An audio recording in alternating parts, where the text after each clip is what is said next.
Men yomon maraz bobo bo'laman qarasam bor-ku. Ertalab soat 5 dan turib olib, hammani uyg'otaman-da. Hamma uyqusirab ishga ketgandan keyin yotib uxlayman. Men maraz bobo bo'laman. Hamma qarindoshlar yig'ilganda yangisidan bordim, har safar bitta latifani aytib beraman.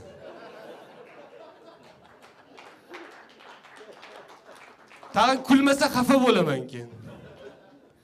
Kechki payt ayni ovqatlanadigan payt o'zim uxlaganga sog'alamanda ovqatlarni bo'lish bilan chiqib kelaman. Chaqirmaysizlar ham bir og'iz. Maraz bobo bo'laman men. Uyimda 3 ta nevaram borligini bilib turib 2 ta chupa-chup solib kelaman. Kun bo'yi televizorda bir balolarni ko'rib o'tiraman-da, kechqurun nevaralarim futbol ko'rish boshlaganda svet pul ishlaydi deb o'chirib qo'yaman. Yomon maraz bobo bo'laman men. Nevaramni uylantiraman-da, har kuni kechqurun chaqirib olib boshini qotiraman, nimaga bola bo'lmayapti deb.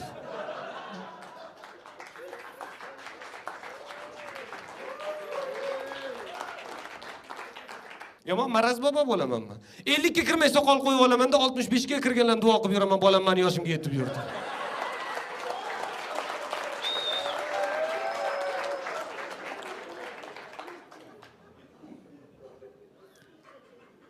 Ayni yotib qolganimda, oxirida o'shangacha hammaga aytib yuraman, bir xum tillam bor debdi. Ayni yotib qolganimda eng yomon ko'rgan nevaramni oldimga chaqiraman-da, hammani yig'aman.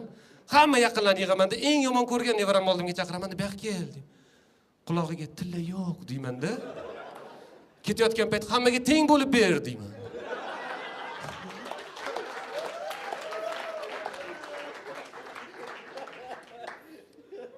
Menga qarish mumkin emas. Menga umuman qarish. Lekin men qariganda ham his qilmayapman o'zim boshqa tomondan.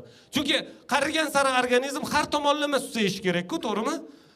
Lekin mana misol uchun 5 yil oldin men supermarketdan 200 mingga bozor qilsam ko'tara olmasdim. Hozir zaprista. Bir qo'limda